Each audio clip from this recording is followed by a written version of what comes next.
Bonjour à tous et bienvenue sur le plateau TV du Congrès AVAC de Lille 2023 où je suis très heureuse d'accueillir Alexandre Blavier. Bonjour Valérie, bonjour à tous. Bonjour Alexandre, tu es directeur de la communication scientifique chez Royal Canin, un des acteurs majeurs en nutrition vétérinaire. Alors Alexandre, je voudrais parler du surpoids et de l'obésité parce qu'il y a quand même 25% de nos chiens et chats qui sont en surpoids en Europe. Pourquoi est-ce un enjeu majeur chez Royal Canin? Même bien au-delà de 25% puisqu'on considère actuellement que un chat sur 2 et un chien sur 3 sont en surpoids ou obèses. Donc c'est considérable et cette tendance ne fait que s'aggraver. Alors pourquoi est-ce un problème? Parce que l'obésité est une maladie. C'est une maladie qui altère la qualité de vie de l'animal et aussi son espérance de vie.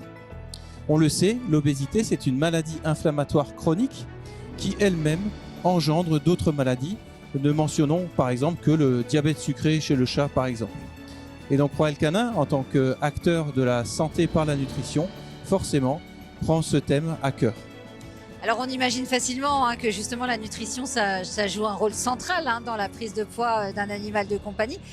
Quelles sont les actions menées par Royal Canin en ce sens? Alors Royal Canin est vraiment investi et depuis de nombreuses années, puisque depuis l'année 2005, Royal Canin finance la Weight Management Clinic à l'université de Liverpool, dans la clinique du surpoids ou de la gestion du poids.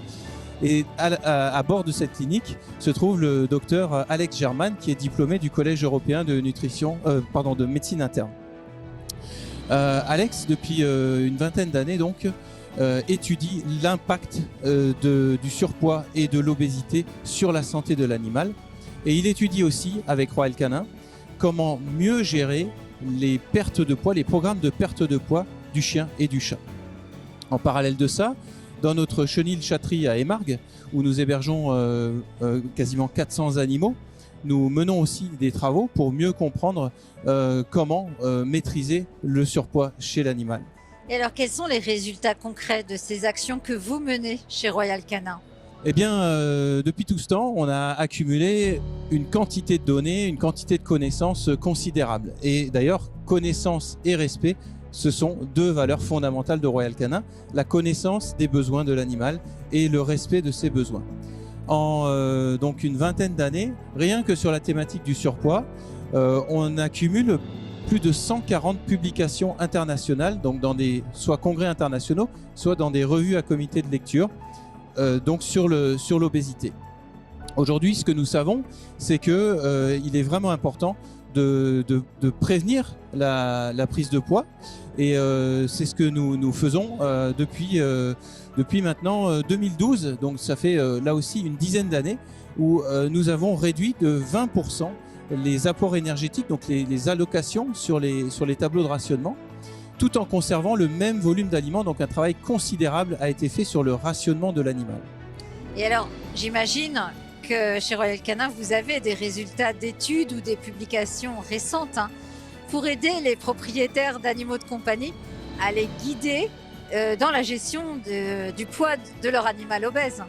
Bien sûr, et je ne peux pas vous faire ici la liste de toutes les publications puisque vous avez vu qu'il y en avait énormément, mais partons sur des points essentiels et simples, concrets pour le vétérinaire dans sa pratique. La première chose, c'est qu'on conseille vraiment d'utiliser les notes d'état corporel avec un score sur 9, note d'état corporel, et puis aussi les courbes de croissance que nous mettons gracieusement à disposition de tous les vétérinaires, car c'est aussi lors de la croissance qu'on peut détecter les premiers signes de dérapage et de prise de poids anormale.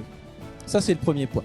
Le deuxième point, c'est de faire prendre conscience au propriétaire de l'animal que son animal est en surpoids, voire obèse. Parce que bien souvent, il ne le voit pas tel qu'il devrait le considérer. Et surtout lui expliquer qu'on ne parle pas d'esthétique, mais surtout là qu'on parle de santé. C'est un problème de santé. Le troisième point, c'est mettre en garde le propriétaire qu'un programme de perte de poids, c'est quelque chose qui est extrêmement long chez l'animal.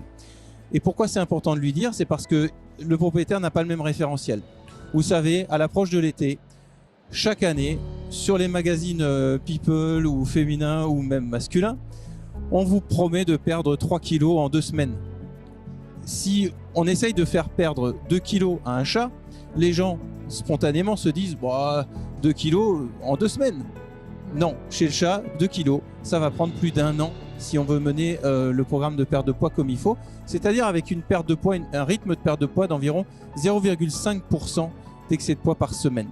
Le 4e point, c'est que comme on passe dans des rationnements très sévères en termes de calories, il faut vraiment utiliser des aliments qui sont spécialement conçus pour qu'on arrive quand même à couvrir l'ensemble des besoins nutritionnels d'un animal au cours de ces programmes de restriction. Et le dernier point que je voudrais ajouter, c'est qu'il ne faut pas seulement considérer l'alimentation dans un programme de perte de poids, mais aussi l'ensemble de l'hygiène de vie. Et comme chez l'homme, on va recommander une activité accrue, bien sûr. Et bien souvent, on se rend compte que c'est bénéfique à la fois pour l'animal et aussi pour son maître. Et comme on le dit chez Royal Canin, ils rendent nos vies meilleures. Et ça s'inscrit tout à fait dans cette dimension-là. On est bien d'accord et ça allait être le point de ma conclusion justement. Merci Alexandre pour cet éclairage sur la gestion du surpoids et de l'obésité chez nos animaux de compagnie, puis toutes les actions que vous menez chez Royal Canin. On sait que c'est un de vos enjeux majeurs pour le bien-être de l'animal de compagnie, mais aussi des propriétaires. En tout cas, merci Alexandre. Merci Valérie. Très bon congrès à VAC. Et pour plus d'informations, eh bien, tout simplement, n'hésitez pas à contacter votre délégué Royal Canin ou contacter tout simplement Royal Canin en direct. Merci et bon congrès à VAC. Merci à bientôt. Valérie.